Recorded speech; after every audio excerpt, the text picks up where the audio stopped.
La velocidad del sonido varía, depende de la temperatura. A mayor temperatura, mayor es la velocidad del sonido, y a menor temperatura, menor es la velocidad del sonido. Se calcula que a 0 grados centígrados la velocidad del sonido es 331.7 metros por segundo. Pero a medida que va subiendo la temperatura, vean cómo van aumentando también los metros por segundo. Si vamos, por ejemplo, a 15 grados centígrados, la velocidad del sonido es 343 metros o 343.7 metros por segundo. No, perdón, 340, ¿cierto? Sí, 340.7 metros por segundo. ¿Por qué pongo aquí que consola digital? ¿Por qué pongo esto acá? Porque como vamos a ver más adelante, las consolas digitales tienen un cálculo de time delay. El time delay es el tiempo de retardo que lleva ciertas salidas para que todas las cornetas suenen iguales. Esto es lo que pasa con el time delay, que eso también lo vamos a ver ahorita en un ratito. Pero las consolas digitales hacen sus cálculos por defectos a 15 grados centígrados. Es decir, yo le voy a suministrar a la consola que entre una corneta y otra yo le voy a decir, yo le pongo ahí la opción en metro y yo le digo, la torre principal está aquí, pero la torre de relevo, por ejemplo, ustedes saben que en FEIBA tenemos un line array al principio, y luego tenemos una torre de cornetas blancas, ¿las han visto? Y luego tenemos una segunda torre de cornetas blancas. La primera torre de cornetas blancas tiene una distancia, digamos 30 metros. Y yo le digo a la consola, esta corneta tiene 30 metros. Esta es la salida número 2, si lo vamos a poner más fácil. En la salida número 2 le voy a poner que la distancia entre una corneta es a 30 metros. La consola va a hacer cálculo de time delay. Ella va a hacer que el sonido salga por la salida número 2 30 metros después, para que cuando llegue el sonido de la primera consola, de la primera corneta, salgan los dos juntos. Esa sección la vamos a ver ahorita en time delay. Y le pongo que en la número 3 está a 60 metros de la primera torre. Entonces ya la va a aguantar allí el equivalente en tiempo a 60 metros. Esta consola y esta hacen esos cálculos a 15 grados centígrados por defecto. Bueno, porque estas son consolas europeas, estadounidenses, que por lo general la temperatura base de ellos es 15 grados centígrados. Ese es aquí en la América Latina, que tenemos un clima tropical o intertropical, que la base serían 28, 30, 32 grados centígrados.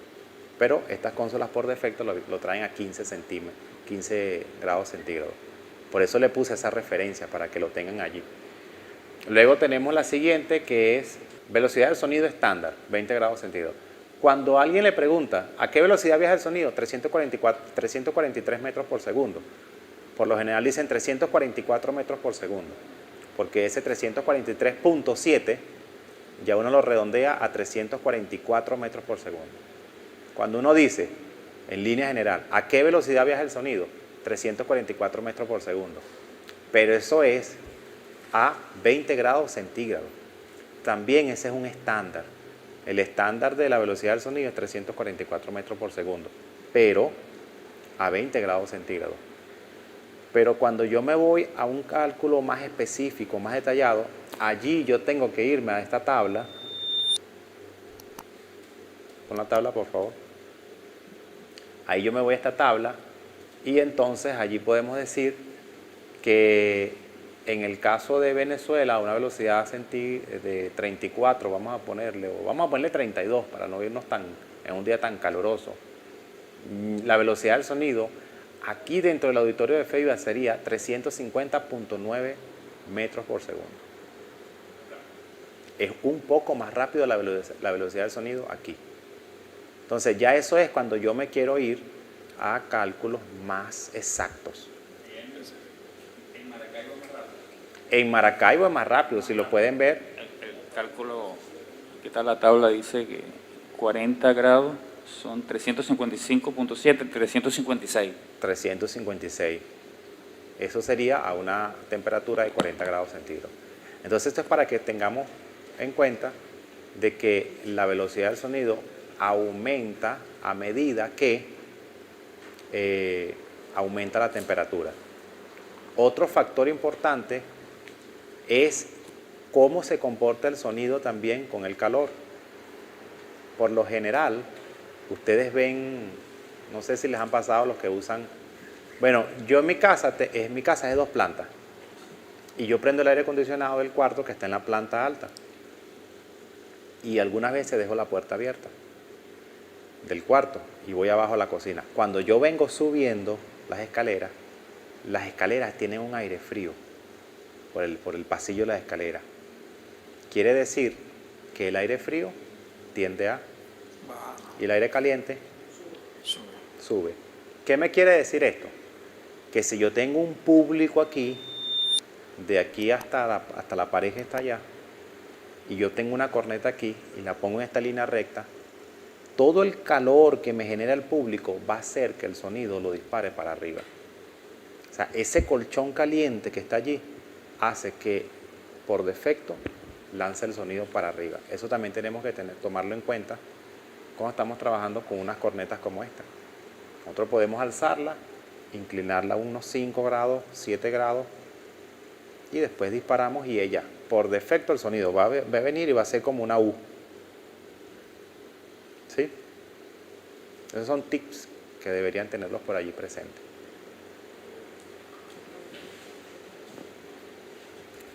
Eso ayuda para que el público capte, o sea, para el público que no está al frente se atormente y todos escuchen un mismo sonido estándar, por decirlo así. Sí, cuando no tenemos un line array, que es un arreglo lineal, lo que hacemos nosotros es que subimos la corneta lo más que podamos y le damos una inclinación entre 5 y 7 grados.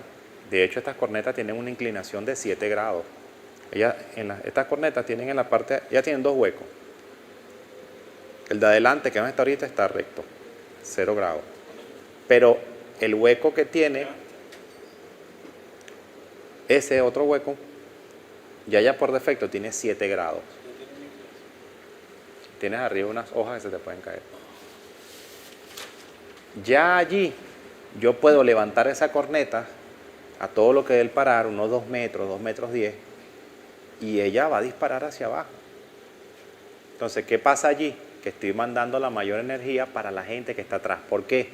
Porque la gente que está aquí adelante sentada, aproximadamente a 1,50 m de la parte de arriba de la parte de abajo de la corneta, lo que voy a recibir de ella es lo que ella abre, porque aparte de eso el sonido no sale en forma recta.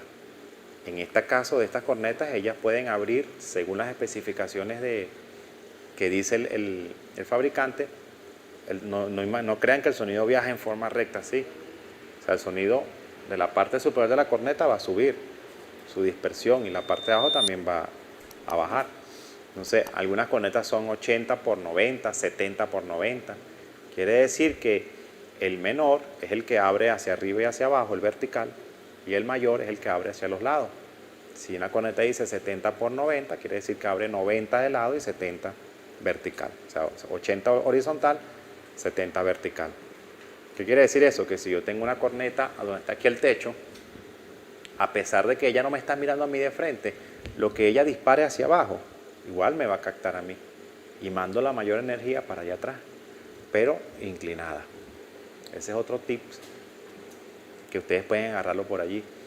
Otra cosa es que si tienes una corneta de estas que son de disparo medio y y necesitas cubrir una distancia larga, pues lamentablemente no te queda de otra que perder la estética, sacrificas la estética, la pones ahí frente a la primera fila de personas, la primera fila de sillas, la pones en esa posición que te estoy diciendo y lanzas el mayor sonido para atrás. Ahí no te puedes poner que si, como pasa en algunas congregaciones, no, bueno, por la estética, déjame ponerla allá en la esquina, pegada a la pared y en la esquina de la otra pared, porque yo tengo que ver todo el escenario limpio. Bueno, para eso haz un estudio acústico y qué es lo que más te conviene, pero tienes el dinero para invertir en eso. Mientras que no tengas el dinero para invertir en eso, sacrifica un poquito la estética, posiciónalas bien y ganas más disparo para atrás y uniforme. Viendo la explicación de estar en lo alto, se expande un poco más. Si están en el suelo, pierde también ondas para que Sí, escuchen a las personas atrás. la presión sonora, claro que sí, porque nosotros ya somos un absorbente acústico. Ya nosotros impedimos que... Nosotros somos una resistencia a esa onda acústica. Una resistencia eléctrica es la oposición que ofrece un material al flujo de la corriente. Si llevamos la onda acústica como una corriente, nosotros estamos ofreciendo una oposición a esa corriente acústica. Si esa corneta está ahí en el piso, ahí no, es la pregunta. Si esa corneta está ahí en el piso y ustedes están allí, las 2 filas, 3, 4, 5 filas no van a escuchar esa corneta. O sea, Porque escuchan que ustedes- hay un ruido allí, pero Exacto, no nítido. porque ustedes están absorbiendo todo lo que está saliendo de esa corneta. Allá lo que está llegando es simplemente, está llegando algo, pero no está llegando lo original, la voz original, la fuente, allá no está llegando. Por eso se usa la parte de arriba, siempre se colocan, tomando la relación que hay, la relación 1 metro, 1 vatio, y que cada espacio se pierde unos decibeles, ¿sí? Disculpa, Leonel, porque yo digo que no es que no escuchen, sí van a escuchar, pero no van a escuchar todas las frecuencias. Exacto. ¿Por qué? ¿Qué fue lo que dijimos hace rato de la frecuencia de 100 Hz? Que mide 3.5 metros. Quiere decir que aquí puede estar el hombre más alto del mundo y la corneta puede estar en el suelo, pero esa frecuencia baja va a sobrepasar por encima de la persona más alta del mundo. Tú vas a escuchar la frecuencia baja. Pero la frecuencia aguda de 10.000 Hz, que tiene aproximadamente 3.5 centímetros, estamos hablando que es esto, la frecuencia de 10.000 Hz, esa frecuencia ustedes van a impedir que ella pase. Y en ese punto la persona que está atrás va a escuchar una corneta con poca fidelidad. Puro bajo. Sí, Algo así. no vas O a sea, escuchar la fidelidad que va a escuchar la primera fila se adelante. enmascara. La idea es que todos escuchen por igual. Se enmascara el sonido allá. No se entiende. Mira, súbele más a la corneta. Entonces viene el técnico y le sube más. Y lo que hace es que ustedes se aturdan. La corneta en el piso. Y con respecto a la pregunta de hace rato, por ejemplo, ¿qué tipo de corneta de doble bajo, en bajo, los que tienen brillo medio y bajo, en qué tipo de auditorio se puede utilizar cada tipo de esas cornetas, si son espacios abiertos, espacios cerrados? Sí, no hay una limitante, no hay una regla que diga, aquí en el auditorio de los pastores no utilices cornetas de 2 bajos. De hecho, eso vamos a especificar qué vas a reproducir. Aquí en el Salón de los Pastores, como ustedes pueden ver, hay unas cornetas pequeñas. Pero ¿qué reproducimos en el Salón de los Pastores? Conferencias. Entonces, si yo voy a reproducir conferencias, yo no necesito cornetas que tengan, que sus características sean de reproducción de frecuencias bajas. ¿Por qué? Porque la voz más baja que podemos manejar, una voz que está por encima, incluyendo sus armónicos, por encima de los 240 Hz. Mi voz, que es una voz gruesa, yo llego a 240 Hz, pero no es el fuerte. Esas corneticas lo van a reproducir fácilmente mi voz.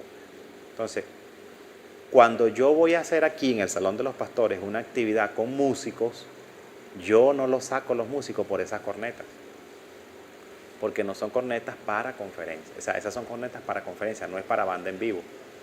Porque yo necesito una corneta que tenga un bajo de 15 pulgadas como este. ¿Por qué? Voy a utilizar un bajo, porque voy a utilizar un teclado, porque voy a utilizar un grupo musical que va a cantar y va a gritar. El mismo hermano Barreta, cuando está hablando aquí y pega gritos, yo tengo que estar pendiente, porque la misma voz puede quemar algunos componentes de esa corneta. Un feedback puede quemar un componente de esa corneta, porque son delicadas. Entonces, allí es cuando yo defino qué voy a manejar dentro del auditorio. Bueno, lo que pasa es que yo tengo nada más para comprar un solo par de cornetas y por ahí voy a manejar la conferencia y voy a manejar la banda en vivo, la banda musical. Entonces ahí tú dices, bueno, la corneta grande, la de doble bajo y un driver, puede manejarme los instrumentos y puede manejarme la voz. Solo que estas cornetas tienen mayor calidad, tienen mayor fidelidad que una corneta que reproduzca bajo, medio y agudo. Pero bueno, tú sacrificas un poquito de calidad, pero haces todo el trabajo junto. Listo. No sé si Está bien. respondí tu pregunta. Lo va a definir es qué vas a manejar, qué vas a reproducir por esas cornetas. Porque Y lo voy a otro- utilizar. Lo otro es cuál es el espacio.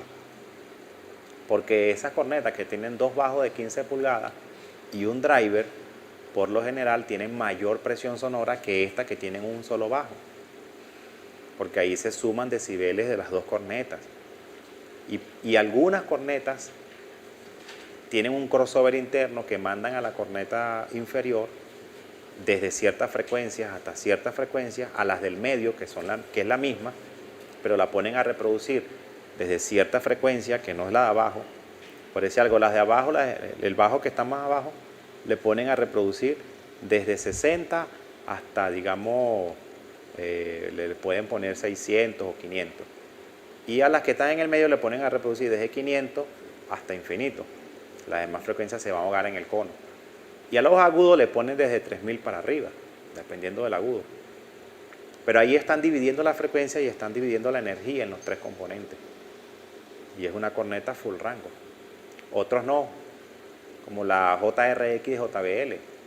Ella manda full rango por los dos bajos, una sola frecuencia los full rango, y en los agudos solamente agudos. ¿Ves? Pero eso que lo va a definir es el costo. ¿Por qué hacen esa diferencia? Bueno, porque al que le ponen 3 vías, defines más las frecuencias medias, defines más las frecuencias agudas y defines más las frecuencias bajas. Cada componente hace su trabajo y en la sumatoria tienes una buena fidelidad, pero también tienes más costo porque estás incluyendo otro crossover o otra vía.